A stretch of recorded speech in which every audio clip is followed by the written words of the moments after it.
aspects of running a business is understanding the key components that contributes towards running a successful business. And so that is the topic for the day. What does a business really need to succeed?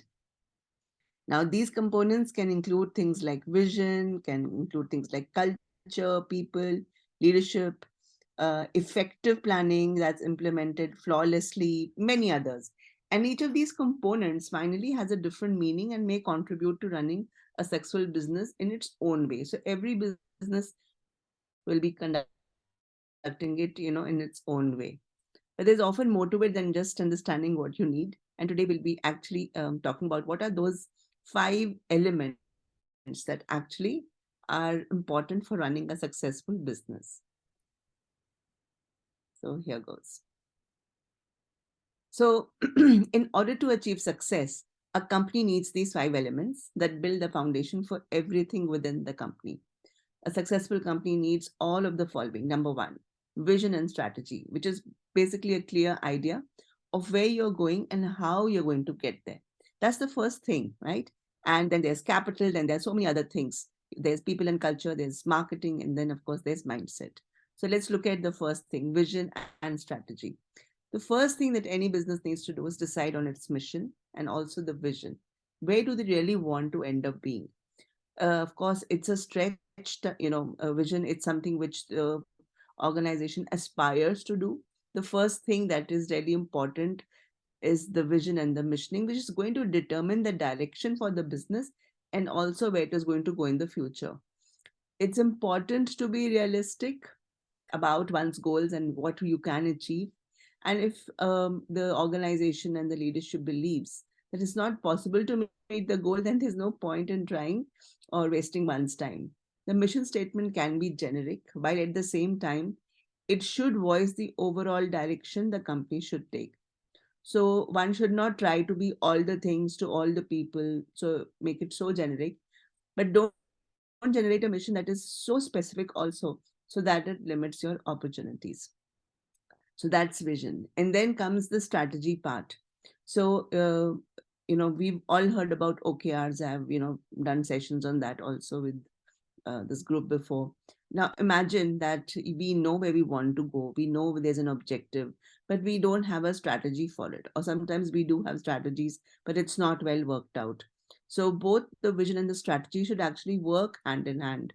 And let's not look at just creating a strategy for the future, but aligning it to the present, aligning it to all the stakeholders in the ecosystem, and also with our own employees, the people who are going to actually execute it. So, foremost, vision and strategy is very key to running a successful business. Second comes capital, which is funding your ongoing business.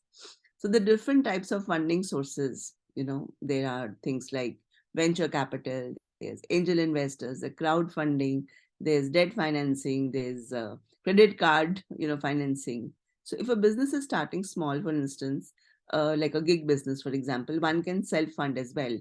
Now, there may be many factors that determine funding option that is best for a company. The company's stage, for example, where is it in its, life cycle? What is the company's industry? What is are they coming from a blue ocean or a red ocean strategy? Many things that really determine the kind of funding option that is best for the organization. So any investor, for example, a company wants to, get investors in, they would want to see a well-developed, a workable, thoroughly researched business plan, which is built on a clear mission and obviously a vision statement. Even if you have an excellent plan, finding funding is challenging, and the decisions made by funding sources don't always make sense. I once worked with a client who was into manufacturing, and he had a brother who was a doctor, and they wanted to run, a chain of health clinics. And since they were based in Faridabad, they wanted to start from there. So they had an excellent plan for the business, and there was a good need, a strong need, and there were potential profits too. But they showed the plan around to many, many potential investors. Finally, they settled it for friends and family funding option, where no one else actually, got interested. So ensuring a positive cash flow is so important so that you have the money to pay for ongoing expenses and for expansion plans as well. So that's number two, capital. Number three, people and culture. I've spoken quite a number of times on this. So, building a team that actually can get things done. So, one person can't do it, you need a team. The team is the most important aspect of any workplace, and no business can succeed without a great team that moves in the same direction. So, the success of a business is determined by the sum of all the hard work and creativity that's coming from its people, its employees, as well as the cooperation and coordination between them. I would say it's important to understand what motivates and brings out the best in each individual on your team, as well as how to get the talented members to finally work together as a cohesive unit. So businesses must understand how different personalities, when we bring in people at middle level and at leader level, how are these different personalities impacting the corporate culture? What's the productivity of the firm looking like, and how is it getting impacted? Because certain personality traits can help create a healthy, productive, and collaborative work environment that actually encourages teamwork, while the others actually can cause friction and even reduce productivity. Number four, marketing. Again, how to reach your audience and grow your brand. So, any business to be successful needs to be really good at this also. So, what is marketing? It is the process of promoting, selling, and then distributing one's goods and services to gain visibility so that the company's brand grows and then move its target market towards the purchase and loyalty regarding that brand.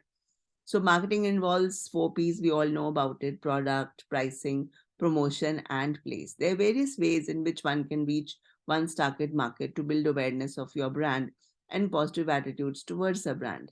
And some of the best ways to do this would be nowadays digital, right? Social media marketing, videos, influencer marketing, and other forms of advertising as well, including digital. So once you've generated the awareness, the goal of marketing is to drive one's consumers down the conversion funnel to attract them to make a purchase. And once that first purchase is complete, we can use those satisfied customers to attract new customers using reviews and encouraging the user generated content, such as probably posting images of the customer using your product, turning them into advocates for your brand. And again, you may also want to ensure continued satisfaction with those customers, and also outstanding customer service that encourages repeat purchases. So that's marketing and how to grow your brand and audience. And then last but not the least is mindset. Why believing in yourself really matters. So believing that you're on the right path is important in achieving your goals. When I say the mental state of the third, the blind eye or the blind faith that one has, it's that one thing that really helped you start your business, and it is that spark that keeps you going. Of course, there are many theories on what leads to success, but one thing remains the same, which is believing in yourself. So, building pure confidence and believing in your success helps you achieve those goals and meets your expectations for both not just the business but also your personal life. Because if you don't believe in your own business, then who else will? So, must really make sure that you have got your business, you've given it your all, and it makes such a huge difference when you do that. So, those were the five basic elements of running a successful business. Thank you so very much for your kind attention.